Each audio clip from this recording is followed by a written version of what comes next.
आज तीसरे पर्यूषण के अंदर सहनशीलता की, तितिक्षा की प्रतिमूर्ति गज सुकुमाल का वर्णन आ रहा है।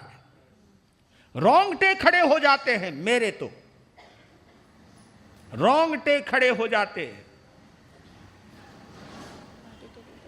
अध्ययन करने के माध्यम से जो मैं कल्पना करता हूं और उस कल्पना में जब अपने आप को कहीं ना कहीं फिट करता हूं तो दिल से एक ही बात याद आती है कि गज सुकुमाल की जगह अगर तू होता तो अपना जन्म बिगाड़ लेता।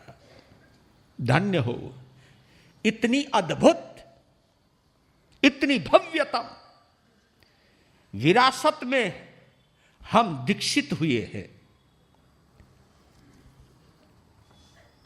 ये हमारे आदर्श हैं, आदर्श। ये हमारे लिए आइडल हैं, आइडल। लीजिए, आपने कल सुना था, वासुदेव होते हुए भी श्री कृष्ण अपनी मां की आंखों में आंसू की बूंद देख नहीं पाए। उनको रोता हुआ देखकर, अपने सारे काम छोड़कर, उनको रोता हुआ देखकर, अपने सारे काम छोड़कर 3 दिन का क्या किया? टेला किया। किसके लिए किया? अपनी मां के लिए किया। अपनी मां के लिए तेला किया। देवता का आह्वान किया और कहा, मुझे कुछ नहीं, मुझे अपनी मां का खिला हुआ चेहरा चाहिए, मुझे उसकी आंखों में मुस्कुराहट चाहिए। जो खुशियां हम 7 भाई नहीं दे पाए, वो खुशी देने वाला कोई मेरा भाई चाहिए।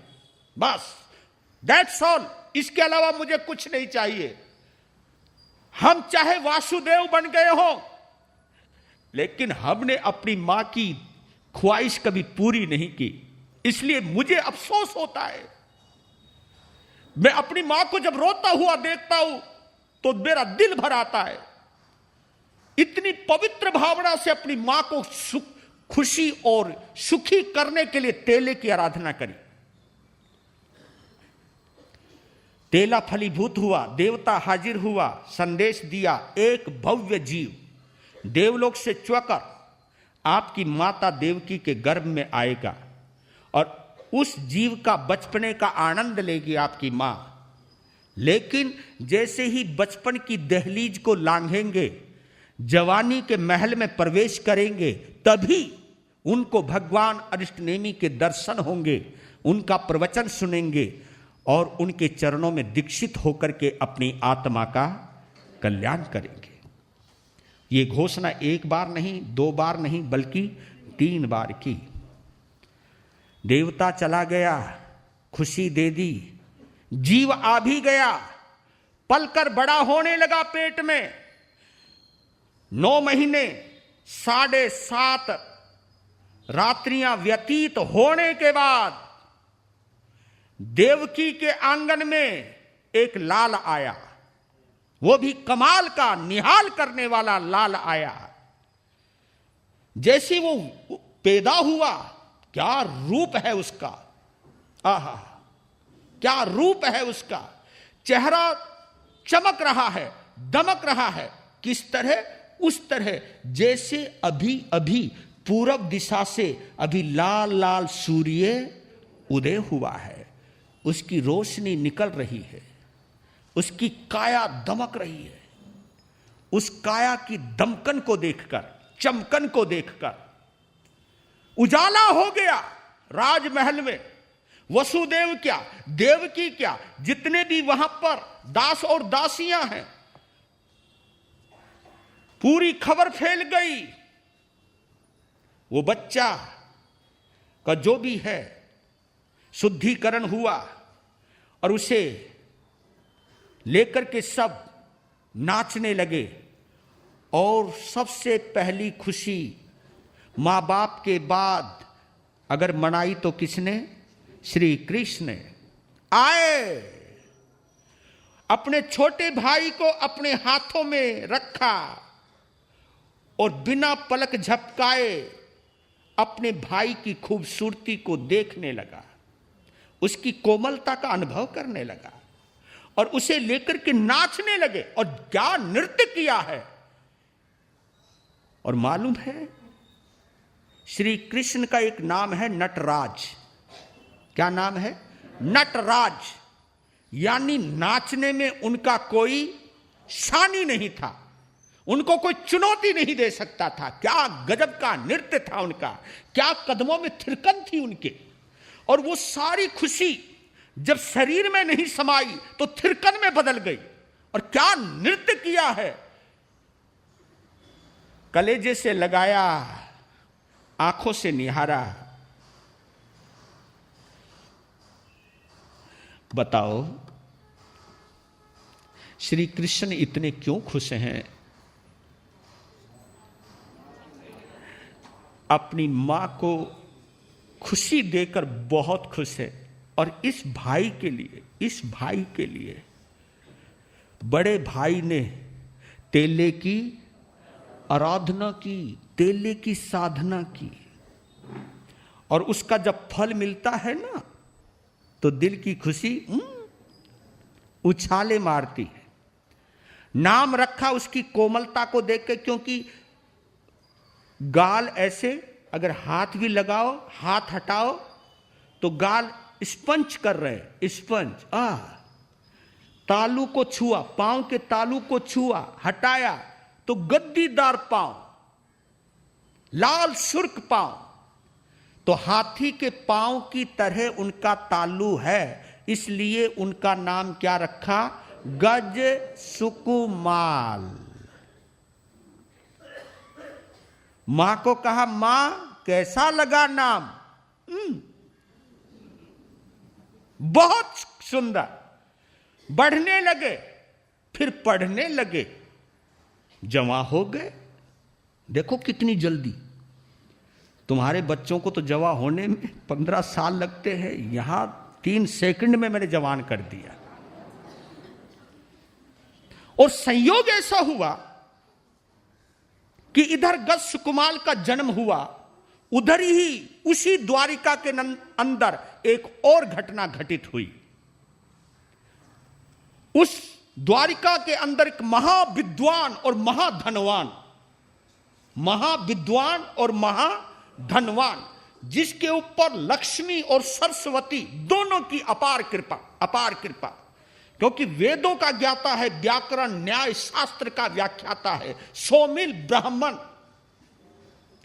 नाम है उसका, रुतबा है उसका, उसकी विद्वता का और उसके वैभव का।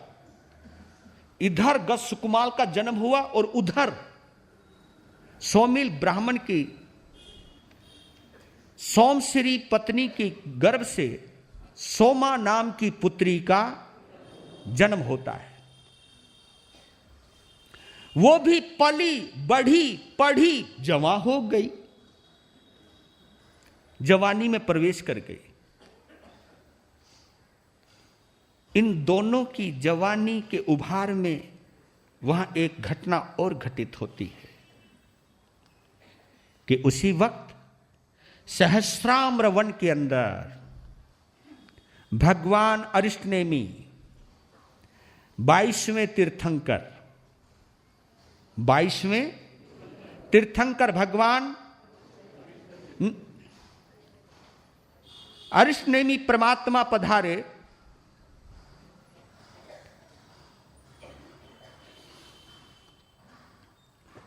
आकाशवाणी हुई, जय जय नंदा जय जय भद्दा। धुंध भी बजने लगी, तारन तिरन जहाज। भगवान अरिष्टनेमी सहस्राम्र वन के अंदर पधारे हैं। ऊपर से मुनादी हो रही है, वो भी देवी देवता कर रहे हैं। ये खबर सारी नगरी में फैल गई, द्वारिका में। सब लोग उमड़ घुमड़ कर भगवान अरिष्टनेमी के चरणों में दर्शनार्थ जाने लगे। उस वक्त अगर तुम होते ना तो क्या सोचते? क्योंकि देवता ने एक बात कह रखी है कि जैसे ही वो जवानी की दहलीज पे कदम रखेगा वैसे ही भगवान अष्टनेमी के दर्शन करेगा और उनकी वाणी सुन करके वैराग्य आएगा, साधु बनेगा। अगर तुम्हें पता होता डेंजर पीरियड शुरू हो गया है ना, हे जा स्विट्जरलैंड जा, भेज देते पिकनिक पे। पर लेकिन देखो सीएम श्री कृष्ण अपने छोटे भाई के पास जाते हैं कि तूने दुनिया की बहुत सारी चीजें देखी हैं, आज मैं तुम्हें वो शख्सियत दिखाऊंगा, वो एक महान आत्मा दिखाऊंगा जिनको देखने के लिए स्वयं देवलोक के इंद्र आते हैं, देवी देवता आते हैं उनके दर्शनों के लिए हैं। हाँ, भगवान अष्टनेमी वो भी हमारे वंशज हैं, क्योंकि यादव कुल से हैं, वो यादव कुल से हैं। भगवान अष्टनेमी समुद्र विजय के पुत्र हैं, शिवा देवी के लाल हैं वो, और समुद्र विजय के सबसे छोटे भाई के लड़के यानी वसुदेव के पुत्र हैं वासुदेव श्री कृष्ण। पहुंच गए इधर, हाथी पर सवार होकर चवर झरे जा रहे हैं और भरी भीड़ के बीच में से वो जा रहे हैं। चारों तरफ जनता खड़ी है, फूल बरसा रही है, और उन दोनों भाइयों की जोड़ी को देखकर वाह वाह वाह अदाएं बिखेरी जा रही हैं। इतने में श्री कृष्ण के कानों में किसी कन्या के खिलखिलाने की आवाज आई, खिलखिलाने की, जोर से हंसने की आवाज आई। आवाज कानों में पड़ी, नजरों ने आवाज का पीछा किया तो क्या देखा? वही सोमा, ब्राह्मण सोमिल की कन्या सोमा अपनी सखियों के साथ सजी धजी, और क्या चेहरा है, चांद जैसा मुखड़ा, क्या मुस्कुराने की कला, क्या उसके हंसने की कला, क्या उसकी मुखाकृति।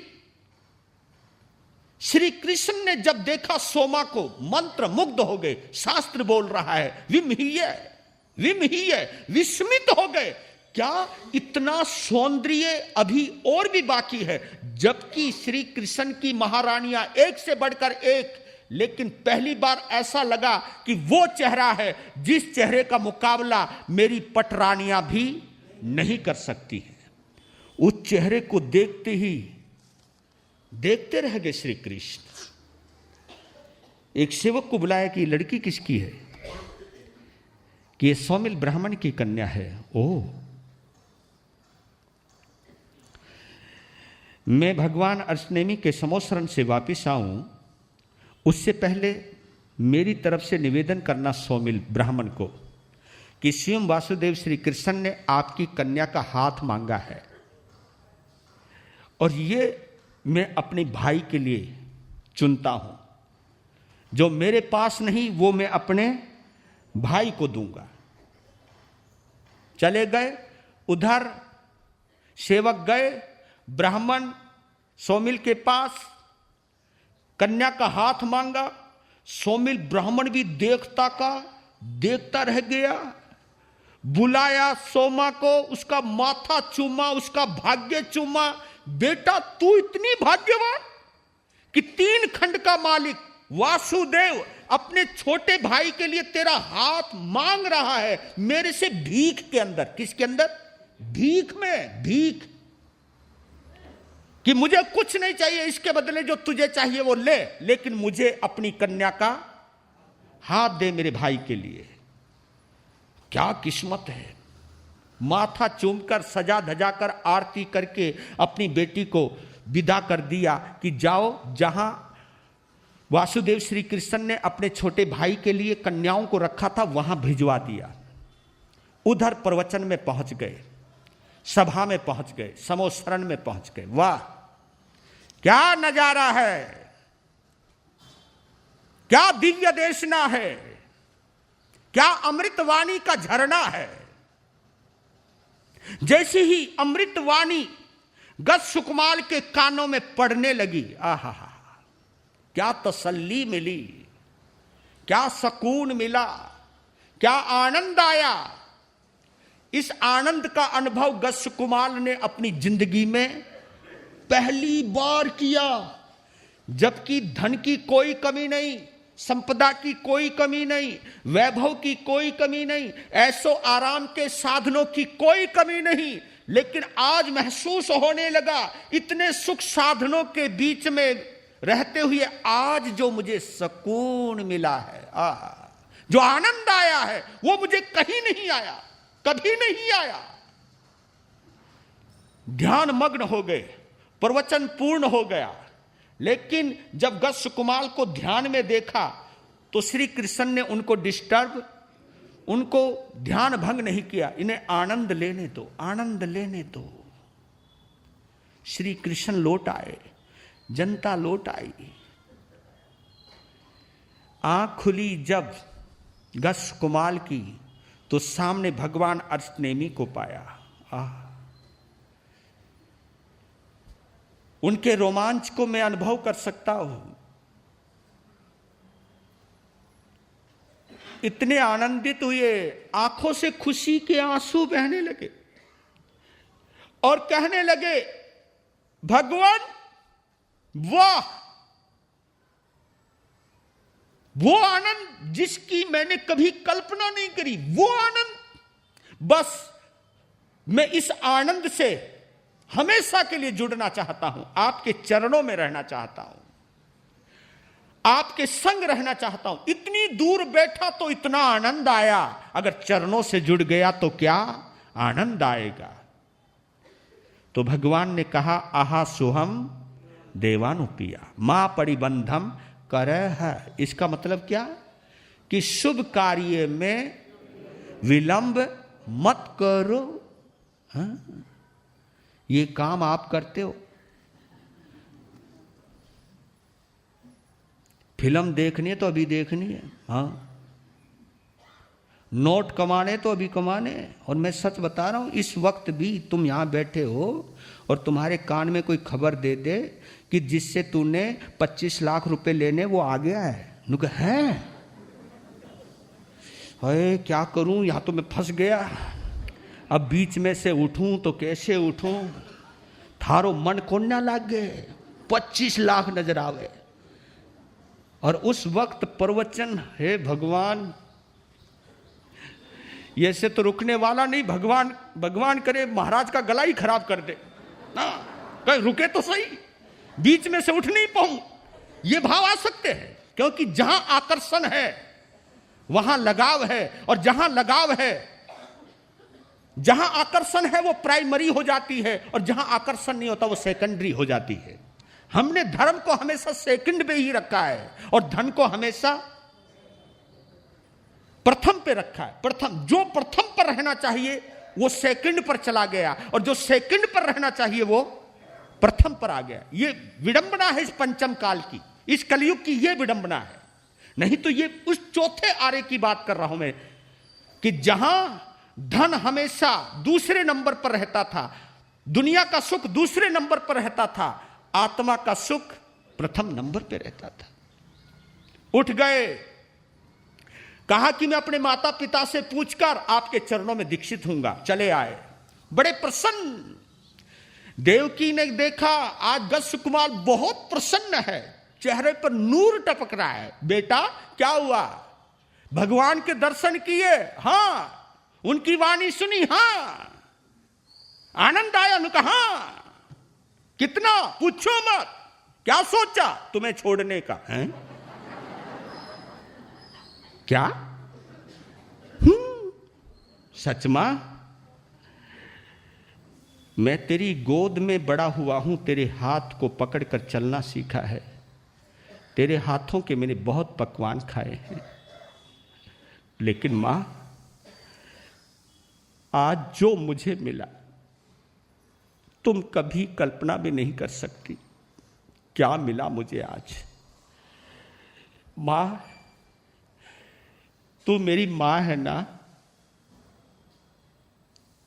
तो अपने बेटे की एक ख्वाहिश पूरी कर दे।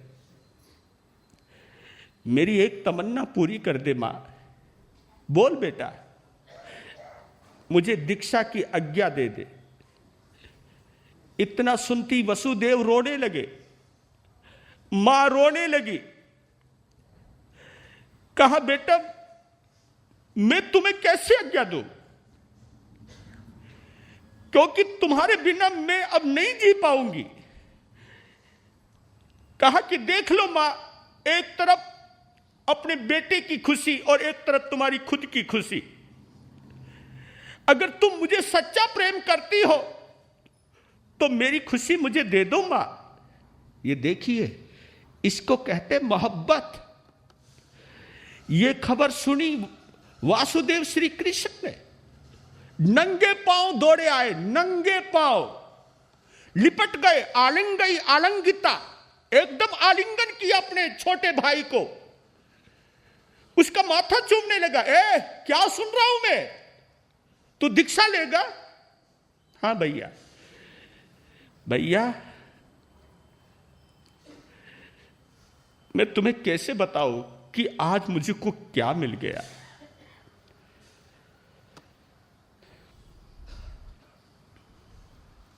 अपने भाई का चेहरा देखने लगे श्री कृष्ण। कभी मां का चेहरा देखा, कभी पिता का चेहरा देखा। बहुत बड़ा फैसले वाली बात आ गई। जब बहुत कुछ बताया समझाया, तब दस सुकुमार ने एक बात कही अपने माता पिता से और भाई से, ए भाई, ए मां, एक बात बता, हमें ये सब कुछ एक दिन छोड़कर जाना है या नहीं, ये बता दे। ये जितना भी महल है, जितने भी सुख और साधन है, इनको एक ना एक दिन तो छोड़कर जाना ही है ना। ये हमेशा रहने वाले तो नहीं, ये शरीर हमेशा इसी तरह तो रहने वाला नहीं, ये सब नश्वर है मां। मेरा दिल बोल रहा है आत्मा इस शरीर को छोड़े इससे पहले मैं घर छोड़ दूं। आत्मा इस शरीर को छोड़े इससे पहले इस आत्मा को परमात्मा में लीन कर दूं, यह गुजारिश है। अब इस बात के आगे क्या बोले। तब आखिरी दाव खेला श्री कृष्ण ने, आखिरी दाव। और कौन सा दाव? एक आखिरी दाव खेला कि इस गज सुकुमार को एक बार उस गद्दी पर बैठा दूं जिस गद्दी के ऊपर मैं बैठता हूं। उसके ऊपर बैठने के बाद उसे छोड़ने का दिल नहीं करता। हम बड़े जबरदस्त है भाई। हाँ, कईयों को अपना पद इतना प्यारा लगता है कि ये लग जाए ना कि मेरा ये पद कहीं खतरे में पड़ रहा है तो जुगाड़ में लग जाते हैं। कोई ऐसा आदमी मिल जाए मेरा पद भी बचा रहे, मेरा पद बचा रहे। क्या पदों के लिए गिड़गिड़ाते हैं लोग, मजदूरों की तरह किस तरह गिड़गिड़ाते हैं लोग। अरे शरीर के बाद भी तो छूटेगा पद, समय से पहले छोड़ देता वो बुद्धिमान होता है। कहा कि एक बार गद्दी पर बैठा दूं, क्योंकि श्री कृष्ण सब कुछ सोच सकते थे, लेकिन उस गद्दी को छोड़ने के भाव उनके मन में कभी आते नहीं थे कि इस गद्दी पर एक बार बैठा दूं। आज इस गद्दी का चमत्कार देखना मुझे। कहा कि और कुछ नहीं भाई, राजघराने में जन्म लिया है तो मेरी एक दिली ख्वाहिश है, एक दिन के लिए ही सही, लेकिन तू राजा बन, इस गद्दी पर बैठ। मैं तेरा राज तिलक करता हूं, राजाभिषेक करता हूं।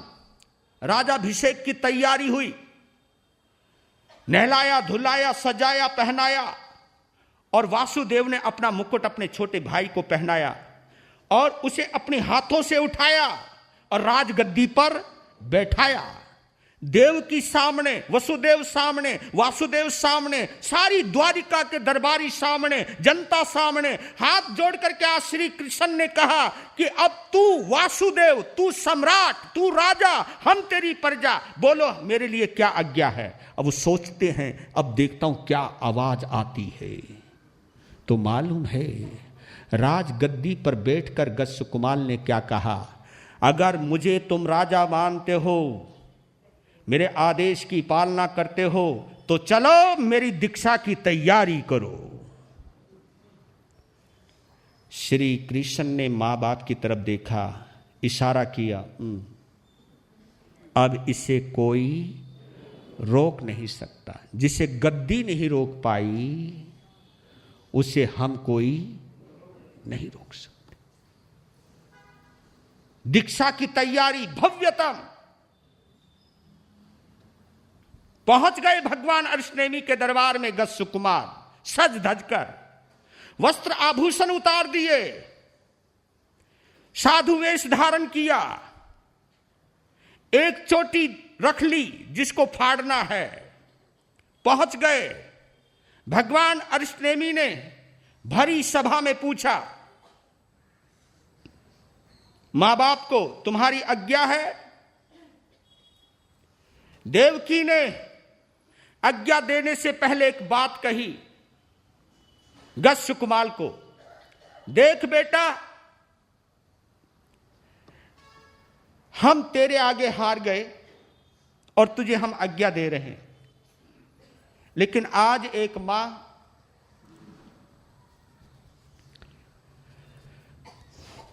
अपने बेटे से एक विनती कर रही है, बेटा साधु बनकर ऐसी करनी करना, ऐसी करनी करना कि तू किसी दूसरी मां के पेट से जन्म मत लेना। जिस तरह मैं रो रही हूं इस तरह किसी और मां को रोने का मौका मत देना। बस बेटा मैं तेरे से यही चाहती हूं, मैं तेरी आखिरी मां बनना चाहती हूं। अब तू किसी और को मां मत बनाना, मत बनाना किसी और को मां। तेरी मां मैं ही रहना चाहती हूं। मां से आंख मिली, मां को आंखों ही आंखों में कहा, डन, तू ही मेरी आखिरी मां रहेगी, मैं अब किसी और को मां नहीं बनाऊंगा। ये बहुत बड़ी प्रतिज्ञा है, बहुत बड़ी प्रतिज्ञा है कि अब मैं किसी और को मां नहीं बनाऊंगा। क्या बात है। दीक्षा ली, दीक्षा देके सब चले गए। मां के शब्द गज सुकुमार मुनि के कानों में गूंज रहे हैं कि बेटा ऐसी करनी करना, ऐसी करनी करना कि दोबारा किसी और को मां मत बनाना, यानी जन्म मत लेना। ये मौत आखिरी मौत होनी चाहिए, दोबारा मौत की भी ताकत ना रहे तुझे मारने की, ऐसी करनी करना। देखिए 3 बजे का समय, भगवान के चरणों में उपस्थित हुए गज सुकुमार मुनि। कहा कि भगवान अगर आपकी आज्ञा हो तो मैं भिक्षु प्रतिमा की 12वीं प्रतिमा करना चाहता हूं, रात्रि की महाप्रतिमा धारण करना चाहता हूं। महाकाल शमशान के अंदर मैं एक रात्रि का ध्यान लगाना चाहता हूं, आपकी आज्ञा हो। भगवान ने क्या कहा, आहा सुहम देवानुपिया। भगवान की आज्ञा मिली, चले आए महाकाल शमशान में। स्थिंडल भूमि की प्रतिलेखना की। अगर साधना के दौरान अगर मुझे लघु नीत दीर्घ नीत होए तो मैं यहां परठूं और उसके बाद मैं यहां आ जाऊं। जगह देख ली और ध्यानस्थ हो गए। एक पदार्थ पर ध्यान लगा दिया, सामने एक पदार्थ, आंखों के सामने बिल्कुल अकंप रूप से खड़े हो गए, ध्यान में मग्न हो गए। धीरे धीरे सूर्य छुपने लगा, छुपते हुए सूरज के समय। और देखिए वो 100 मील ब्राह्मण दीक्षा के वक्त उसे पता नहीं था, क्योंकि लड़की को सौंपने के बाद वो किसी और नगर में चला गया था हवन सामग्री लेने के लिए। जब वो आ रहा था तो रास्ता उसका पड़ा महाकाल शमशान से, महाकाल शमशान से पड़ा। तो वहां से जब वो गुजर रहा था तो उस महाकाल शमशान में किसी साधक को साधना करते हुए देखा। तो सोचा कि कौन है ये, पास में, ओ तेरा को, ये तो गज सुकुमार है जिसके लिए स्वयं कृष्ण ने मेरी बेटी का हाथ मांगा।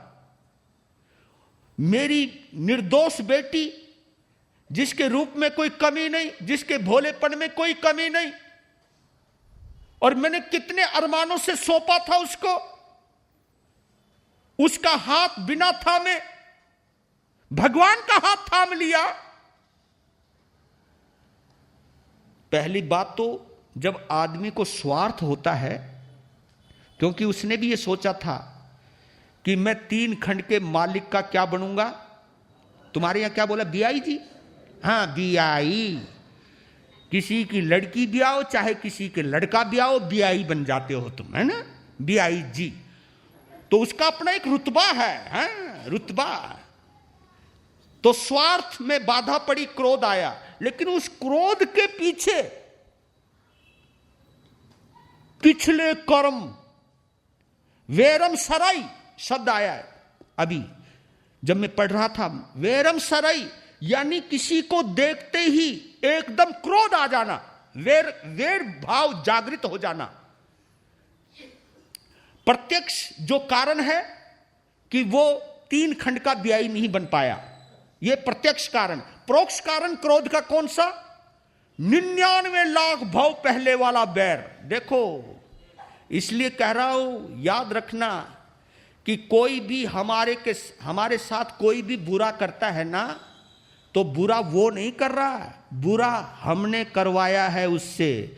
ये डेफिनेशन समझ लो।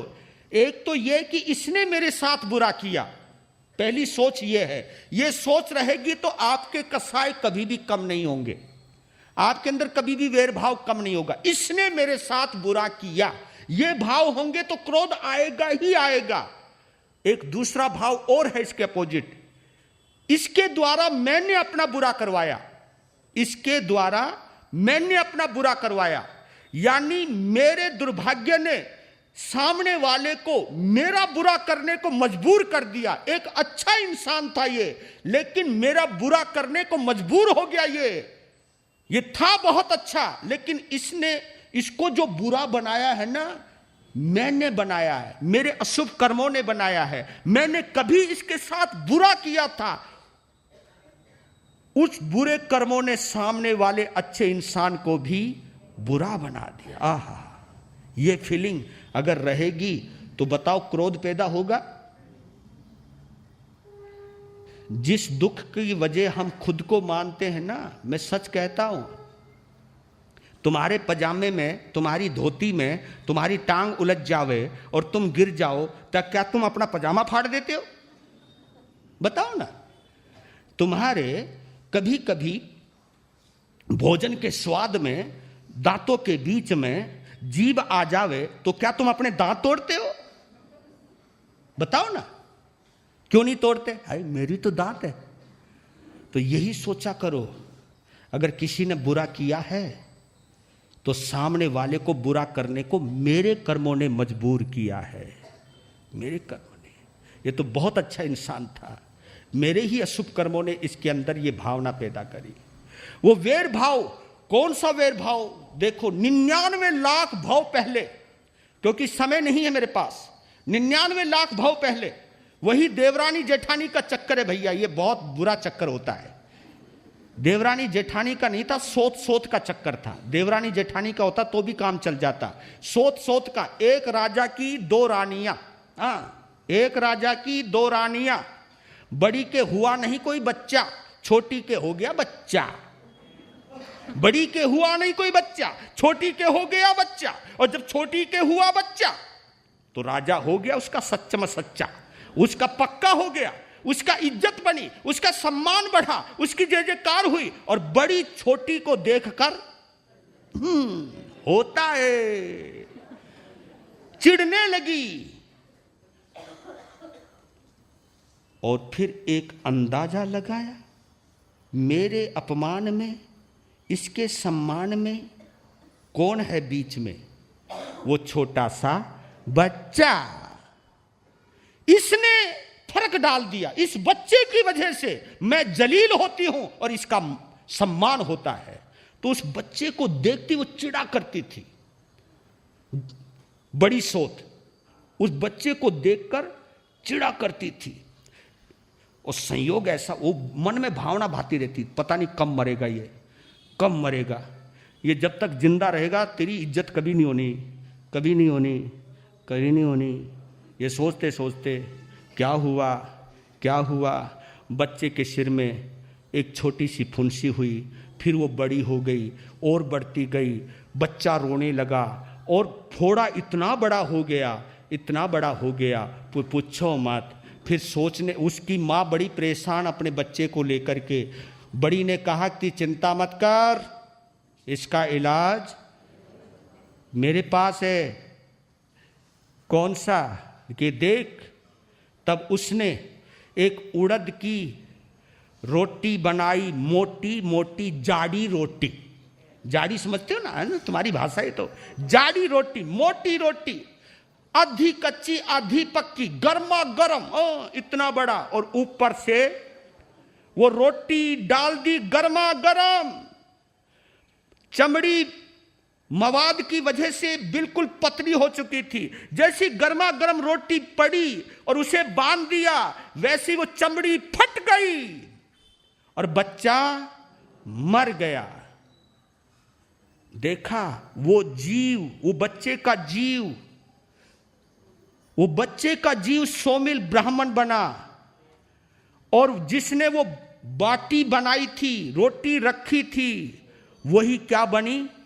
गज सुकुमाल। और देखिए 99 लाख भावों के बाद वो वैर भाव जागृत हो गया,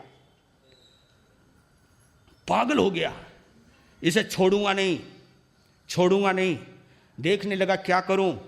सामने तालाब था, वहां पर चिकनी मिट्टी थी, लेकर के आया और उसके ऊपर गंजा सिर, हाँ जी गंजा सिर, ऊपर से पाल बांध दी। और वहां चिता जल रही थी, लाल लाल अंगारे, टूटा हुआ घड़ा, एक घड़े के सहयोग से दूसरे टूटे हुए टुकड़े में लाल लाल अंगारे डाले और ले आया। और सारे के सारे अंगारे, ओए होए होए होए, सारे के सारे अंगारे जो पाल बांधी है, बाल्टी सी बनाई है, उसके अंदर भर दिए। ओए आप अंदाजा लगाओ, अंदाजा लगाओ। बहुत गर्मा गर्म पानी में अगर आप उंगली डालते हो तो क्या होता है? फाला पड़ जाता है, छाला पड़ जाता है, एकदम करंट सा लगता है। और इतने लाल लाल सुर्ख अंगारे, और वो भी गंजी खोपड़ी में डाल दिए। ओ डालते ही वो डर गया, भाग गया। उस वक्त देखो रे जरा, देखो जरा, महसूस करो कितनी अपार वेदना से गुजरे होंगे गज सुकुमाल। लेकिन इतनी अपार वेदना के बावजूद भी गज सुकुमाल के मन में सोमिल ब्राह्मण के लिए एक तनिक, किसको बोलते, तनिक, तनिक भी है इतनी हिम्मत तुम्हारे में? तुम्हारे में है इतनी हिम्मत? अरे तुम्हारे में तो छोड़ो, हमारे में भी नहीं है। कोई समाज का आदमी ढंग से वंदना ना करे तो हमारा दिमाग खराब हो जाता है। मुझे तो कभी कभी ऐसा लगता है जैसे मैं वंदना करवाने के लिए साधु बनाऊं। अरे भाई, कोई वंदना नहीं करता, कोई तुम्हें नहीं मानता, तो तुम्हें किसी को बुरा मानने की जरूरत क्या है? तेरा उसका कोई है पुराना हिसाब किताब हो रहा है तो खुशी के साथ स्वीकार करना।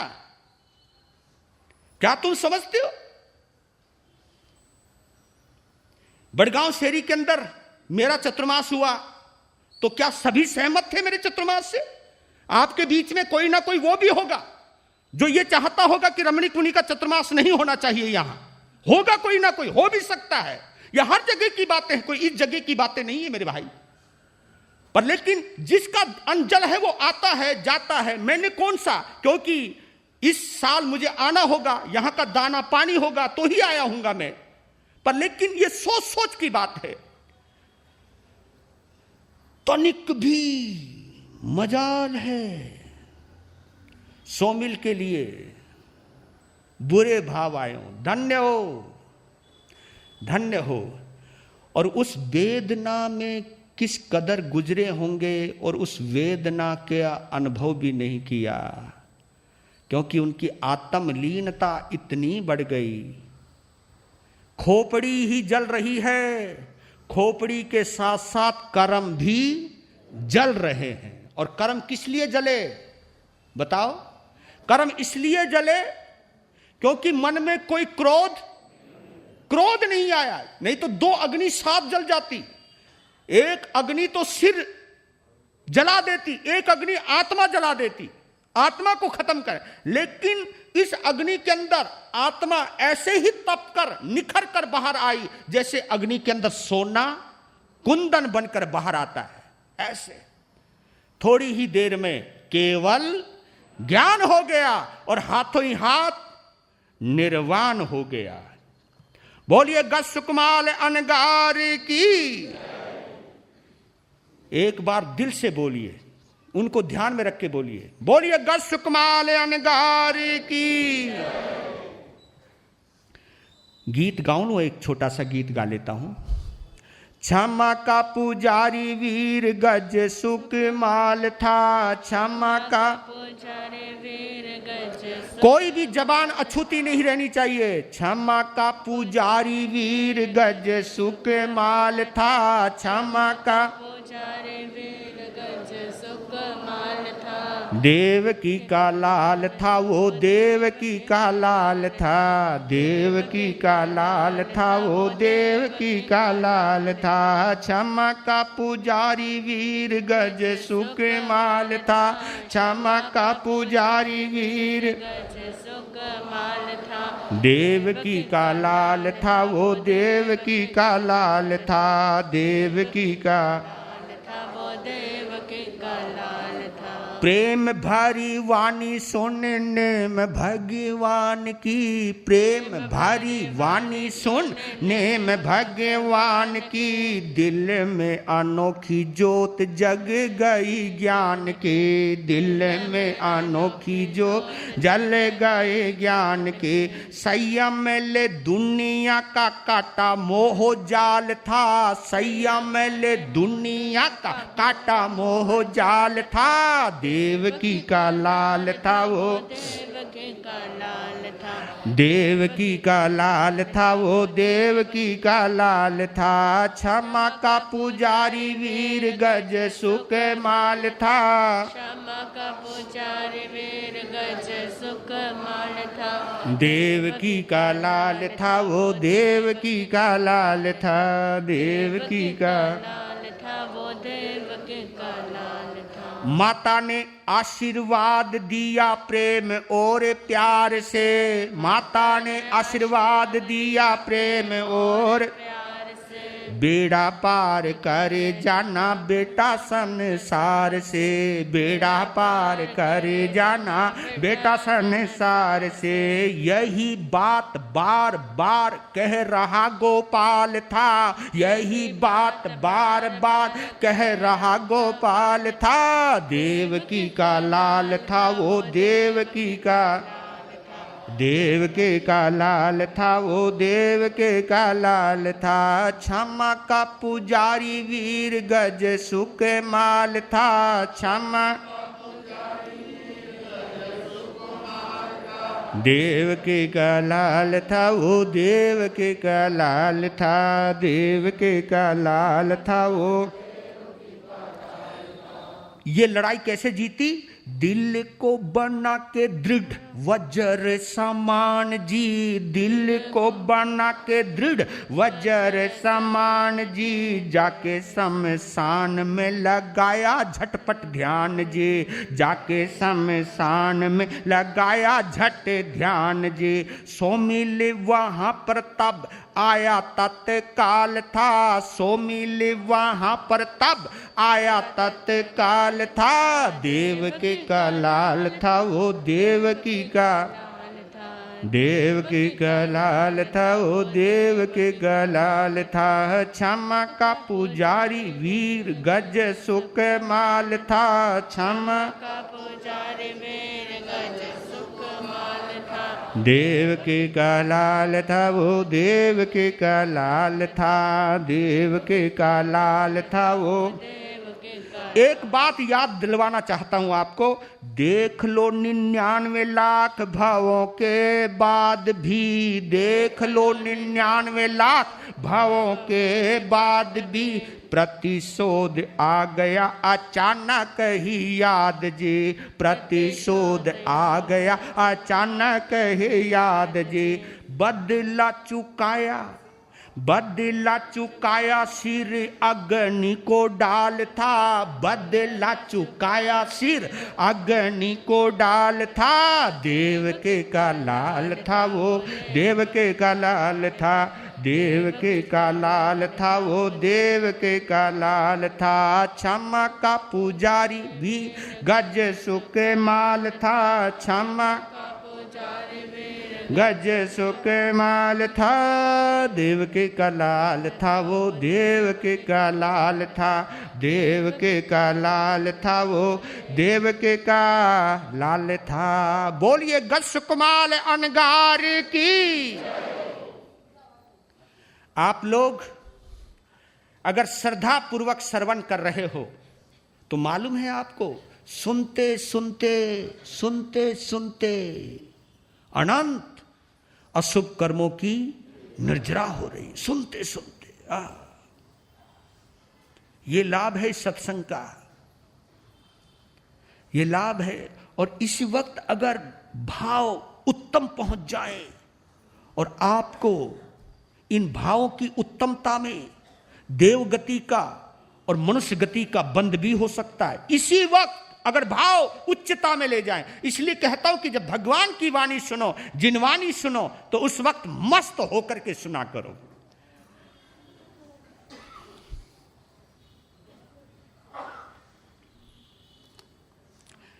आगे बढ़ूं, देखो, केवल ज्ञान निर्वाण से पहले महाकाल शमशान था। केवल ज्ञान निर्वाण से पहले महाकाल शमशान था। जैसे ही वहां उनको केवल ज्ञान और निर्वाण हुआ, वहीं पर देवी देवताओं का झुंड जुड़ा और सारा शमशान सुगंधित जलों से, फलों से, फूलों से महकने लगा। जय जयकार हुई। इधर बात पूरी हुई। दूसरे दिन देखो, दूसरे दिन महाराजा श्री कृष्ण, वासुदेव श्री कृष्ण के मन में एक भाव पैदा हुआ कि जिसको मैंने कल दीक्षा दी, आज मैं खुद उनको विधि सहित क्या करूंगा, वंदन करूंगा। बेशक से वो मेरा छोटा है, लेकिन उसने जो त्याग दिखाया है, जो संसार छोड़ने की हिम्मत दिखाई है, जिस गद्दी के ऊपर बैठकर मेरे मन में उसे छोड़ने की नहीं आती, उस पर बैठ करके भी जिसे भगवान याद रहे, ऐसे महाबली महाज्ञानी अपने भाई को बंदन नमस्कार करूंगा। क्योंकि पता लग गया उनको, श्री कृष्ण को, असली त्यागी वो है, मैं त्यागी नहीं हूं।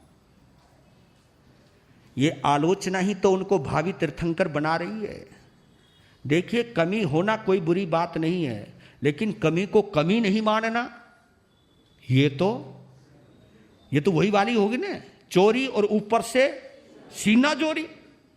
गलती को भी गलती नहीं मानना, और गलत हो जाए तो उसे सही साबित करने की कोशिश करने को नहीं, यानी गलती को भी ना मानना और उस गलती को भी सही साबित करने की चेष्टा करना सबसे बड़ी गलती होती है। ये श्री कृष्ण सुबह नहाए धोए पूरे ठाठ बाट के साथ, नर नारियों के साथ, कि सभी के आगे मैं गस्सुकमाल अंगार को क्या करूंगा? वंदन करूंगा, दिखाऊंगा त्याग बड़ा होता है, भोग छोटा होता है। मैं बड़ा होते हुए भी भोग की वजह से छोटा हो गया, और छोटा त्याग की वजह से छोटा होते हुए भी बड़ा हो गया। मैं वंदन करूंगा। चल पड़ा पूरा काफिला। रास्ते में क्या हुआ, क्या देखा? श्री कृष्ण सबसे आगे थे, तो एक बहुत बुजुर्ग व्यक्ति 90 के कोण पर 90 के कोण पर कमर झुकी हुई, एक हाथ से लकड़ी पकड़ी हुई, और एक दूर ईंटों का बहुत बड़ा ढेर था। अब बेचारा कमजोर आदमी एक ईंट उठा रहा है और लकड़ी से टेकते टेकते आ रहा है, अपने घर तक जा रहा है, उसे रख रहा है, और फिर बड़ी मुश्किल से कमर सीधी कर रहा है, पसीना पोंछ रहा है। एक ईंट लाने में इतनी बड़ी मशक्कत करनी पड़ रही है। उसको इतना बेचैन देखा किसने? श्री कृष्ण ने। वो सोचने लगा, पहले ईंट के ढेर को देखा, फिर उस बूढ़े व्यक्ति को देखा। हाँ, कभी कभी हम लोग जवानी के अंदर बूढ़े व्यक्तियों का मजाक बना देते। एक बार हुआ, एक बूढ़ी अम्मा जिसकी 90 कोण से भी ज्यादा डिग्री पर कमर झुकी हुई थी, एक हाथ से लट्ठी पकड़ी हुई थी, हाथ कमर पे रखे हुए जा रही थी। एक जवानी में मस्तकूल जवानों की टोली ने कहा, ए माई! पूछा, क्या भाई, तू नीचे क्या देख रही है? क्योंकि आदमी जब झुकेगा तो नीचे देखेगा ना, कि नीचे क्या ढूंढ रही है तू, क्या ढूंढ रही है? तो बुढ़िया ने क्या गजब का जवाब दिया। बुढ़िया बोली, बेटा मैं अपनी जवानी ढूंढ रही हूं, मैं अपनी जवानी ढूंढ रही हूं। मजाक किसी का भी बनाया जा सकता है, लेकिन किसी की पीड़ा का अनुभव करना ही धार्मिकता है, आध्यात्मिकता है। श्री कृष्ण को दया आ गई, कहा कि ये ढेर, ये तो उठाते उठाते खुद ही उठ जाएगा। तो दया आई, हाथी के ओहदे से 2-4 ईंट उठाई, उसके घर के आगे से ही गुजरना था हाथी को, वहां ईंट डाल दी श्री कृष्ण ने। जब पीछे इतनी भीड़ आ रही, इतनी सेना आ रही, उसने सोचा कि जब हमारे महाराजा कृष्ण ने खुद ईंट उठाई है तो हमें भी इनका अनुकरण करना चाहिए। तो सभी ने एक एक ईंट उठाई, एक एक ईंट उठाई। इतनी भीड़ थी, देखते देखते वो ईंटों का ढेर खत्म हो गया, वहां पहुंच गया जहां वो बुजुर्ग व्यक्ति पहुंचाना चाहता था। जब भीड़ चली गई, राहत की सांस ली उसने। किसने? बुजुर्ग ने। धन्य हो मेरे कन्हैया, धन्य हो, तेरी मेहर की नजर मुझ पर पड़ी, मेरा काम हो गया, धन्य हो। दुआएं दी, पहुंच गए भगवान अरिष्टनेमी के पास। वंदन नमस्कार किया, नमस्कार भगवान को कर रहे हैं और देख रहे इधर उधर। किसको? कभी कभी ऐसा होता है, जिसका कनेक्शन, तुम्हारे में से किसी का भी कनेक्शन, हम 8-10 साधु साध्वी बैठे हों, और जिसका कनेक्शन जिससे ज्यादा जुड़ा हुआ है, वंदना बेशक से वो वहां कर रहा हो, ध्यान है, चलता है, ऐसा होता है। श्री कृष्ण वंदन करने के बाद खड़े हुए, कहा कि आज मैं सारी जनता के साथ मैं अपने छोटे भाई गस्सुकमाल को वंदन करने आया हूं, कहां है वो? तब भगवान ने कहा, जिस मकसद के लिए उन्होंने दीक्षा ली थी, उस मकसद को उन्होंने प्राप्त कर लिया। क्या मतलब?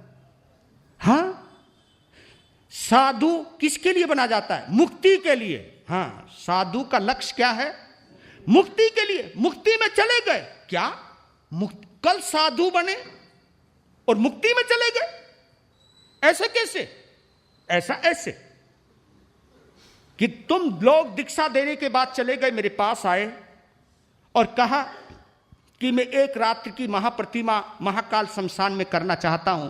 मैंने आज्ञा दे दी, वो ध्यानस्थ हो गए। शाम के वक्त उनको देखकर एक आदमी को गुस्सा आया, उनके सिर पर पाल बांधी, अंगारे डाले, भाग गया और उस अनंत वेदना को क्षमापूर्ण संभावपूर्ण ढंग से सहन किया। उनको केवल ज्ञान और निर्वाण हुआ और मुक्ति में चले गए। भगवान ने तो बहुत सहजता से बोल दिया, क्योंकि भगवान में को ना राग है ना द्वेष है। वहां पे तो मुक्ति ही लक्ष्य है, और जिस मकसद के लिए बने थे वो मकसद प्राप्त कर लिया।